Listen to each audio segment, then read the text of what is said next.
Let's talk about the current state of Middle Eastern cologne brands and fragrances today, shall we?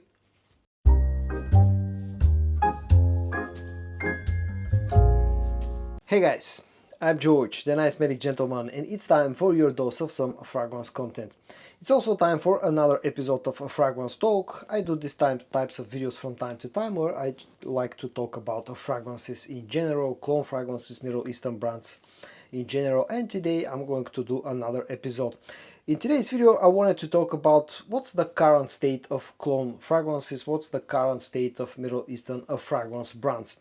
Because I've noticed a few things happen lately and I just wanted to talk about them today. I'm also curious to hear your opinions on those matters, those topics, so you can use the comment section below this video to let me know how you feel of the current state of clones and what do you think about the topics that I'm about to touch upon in today's video. Now, the first thing that I wanted to talk about today was an interesting thing that I've noticed lately with some brands, like for example the brand of Fragrance World, maybe Latafa as well. Those major Middle Eastern brands, also Armaf as well in the past few months. And that's that we've seen a slight creep up in pricing in the last maybe half a year or so. Now, that can be a good or a bad thing, depending on your point of view. For example, it can be a good thing as long as that markup in prices also translates into increased quality, also translates into increased and better performance, better packaging, better overall quality of the fragrances.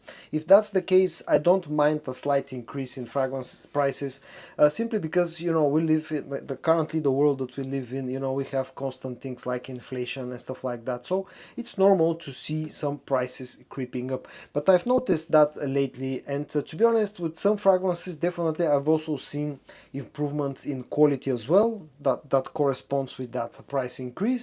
In other cases I've not seen that better quality, so that it can be justified with you can justify that price increases. But I do hope that even if we continue to see that trend, if Middle Eastern cologne fragrances continue to become a little bit more expensive, at least that they will offer better quality, better performance, better packaging, and overall better user experience at the end of the day. But the curious part is that I've seen that price increase in sort of a mid-tier fragrances. For example, the more expensive ones, stuff like French Avenue or Biat Prestige, their prices have remained pretty much constantly the same in the past year and a half. They're a little bit more expensive, but at least they have not increased their prices. Where I've seen that price increase is the sort of a mid-tier brands and mid-tier quality fragrances. Another interesting trend that I've noticed in the past few months is that more and more cologne brands are actually started to cloning less known, less popular fragrances, original fragrances, especially less known and less popular niche fragrances. Now, that's probably down to the fact that cologne brands are coming out with new fragrances so quickly, so fast, that they're starting to run out of ideas. They're starting to run out of original, well-known original fragrances to clone. And that's not necessarily a bad thing, because that way more people can experience original, less known original scent profiles that are harder to find, that are less known, that are more expensive. So that's basically a good thing in my opinion, the fact that cologne brands are turning more and more of their attention to less known original fragrances, especially niche fragrances.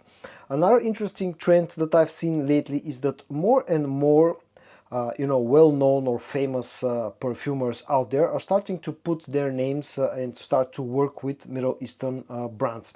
For example, we've seen quite a few fragrances from the brand of Latafa that have been co-created with famous perfumers. We've seen such things with Armaf. Also, I've started to see those things happen with the brand of a Fragrance World and French Avenue as well, which in my opinion is a great thing. I think it was finally time for the Middle Middle Eastern brands to start to work with famous perfumers, so that way they can sort of work on their reputation, so that way they can build an even better following, and more people that are skeptical about the quality and the overall experience that you'll get out of a Middle Eastern fragrance can be turned and can start to actually believe in Middle Eastern brands and Middle Eastern fragrances. So that's a great thing.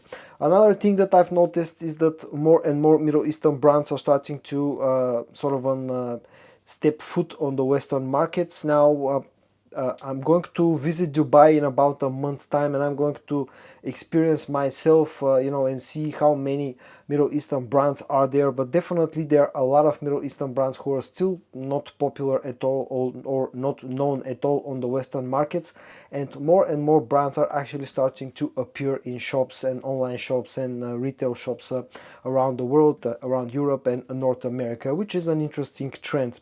Another thing that I've noticed lately is that Middle Eastern brands are starting to come up with their clones of original fragrances faster than they did before.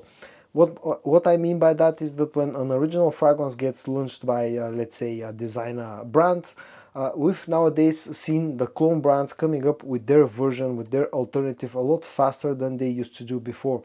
Before, it took them about a year, maybe even over a year, before they actually came up with their own version. Nowadays, this period is shortened to a few months, like 6 months or so, which is, again, I think a good thing for people who are looking for a cheaper, a more affordable alternatives of original designer and niche scents.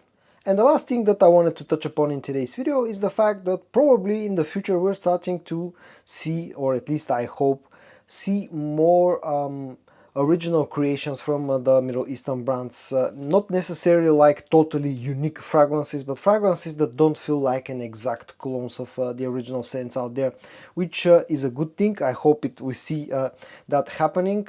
And that leads me to a point that I made earlier of basically Middle Eastern brands starting to run out of ideas what to clone, or starting to run out of original fragrances that they can clone, and that will force them into that direction to actually start to make more twists, more inspirations, more original creations.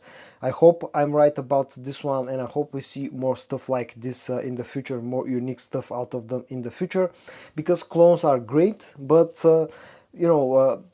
nice heavy twists on original scents, or scents that feel really unique, are a breath of fresh air in my opinion, and I hope we're going to see more of that stuff in the future as well. That's pretty much all I wanted to talk about in today's video. I really want to hear what you're thinking, what are your thoughts on the matters that I touch upon in today's video. Use the comment section below this one to let me know what do you think about the current state of clone fragrances, Middle Eastern brands, and what do you think will happen in the near future. I hope that you found today's video interesting. If you did, give it a like, and I also hope that you're going to join me in my next video for your dose of some fragrance content. And until then, stay safe and bye bye.